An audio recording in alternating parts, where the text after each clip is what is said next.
Assalamualaikum warahmatullahi wabarakatuh. Jumpa lagi di channel kami Codot Prihatin. Semoga kita semua terhindar dari duka dan derita. Amin amin ya robbal alamin. Mari sejenak simak video tentang kisah Syekh Khalil Bangkalan dan muridnya, Kiai Hasyim Asy'ari dan Kiai Haji Abdul Wahab Hasbullah. Selamat menyaksikan.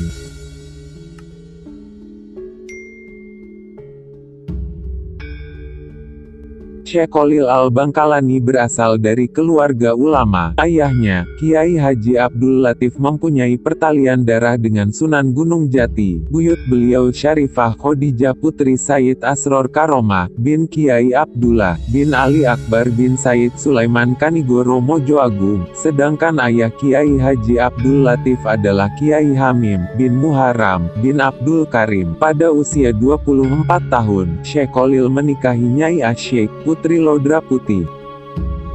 Kiai Hasyim Asy'ari Tebu Ireng Jombang, disuruh manjat, angon dan masuk sapi tank. Ketika awal nyantri, Hasyim Asy'ari muda disuruh naik ke atas pohon bambu, sementara Syekh Khalil terus mengawasi dari bawah, sembari memberi isyarat agar terus naik dan tidak boleh turun sampai ke pucuk pohon bambu tersebut. Kiai Hasyim dengan takzim terus naik sesuai perintah gurunya. Itu sampai di pucuk, Syekh Khalil mengisyaratkan agar Kiai Hasyim langsung loncat ke bawah. Tanpa pikir panjang, Kiai Hasyim langsung meloncat dan selamat. Ternyata hal tersebut hanya ujian kepatuhan seorang santri kepada kiainya. Sebagai murid, Kiai Hasyim tidak pernah mengeluh ketika disuruh apapun oleh gurunya, termasuk ketika disuruh menggembalakan kambing dan sapi, mencari rumput dan membersihkan kandang. Ia menerima titah gurunya itu sebagai khidmat kepada sang guru. Selain itu, saat Syekh Khalil kehilangan cincin pemberian istrinya yang jatuh di kamar mandi,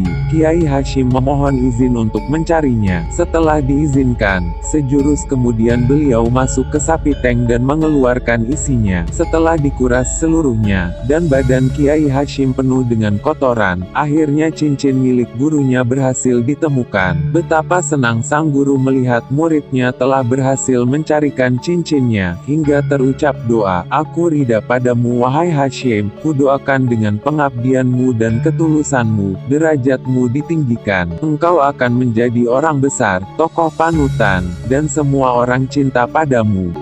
Kiai Wahab Hasbullah Tambak Beras Jombang, dianggap macan. Pada suatu hari di bulan Syawal, Syekh Khalil memanggil semua santri dan memerintahkan agar penjagaan pondok diperketat karena tidak lama lagi akan ada macan masuk ke pondok. Sejak itu, setiap hari semua santri melakukan penjagaan yang ketat di pondok pesantren. Hal ini dilakukan karena di dekat pondok pesantren ada hutan rimba, sehingga khawatir jika ada macan muncul dari hutan tersebut. Setelah beberapa hari ternyata macan yang ditunggu-tunggu tidak juga muncul. Pada minggu ketiga, Syekh Khalil memerintahkan para santri untuk berjaga ketika ada pemuda kurus, tidak terlalu tinggi dan membawa tas koper, yang masuk ke komplek pondok pesantren. Gitu sampai di depan rumah Syekh Khalil, pemuda itu mengucapkan salam. Mendengar salam pemuda tersebut, Syekh Khalil justru malah berteriak memanggil para santrinya, "Hai santri-santri, macan, ayo ke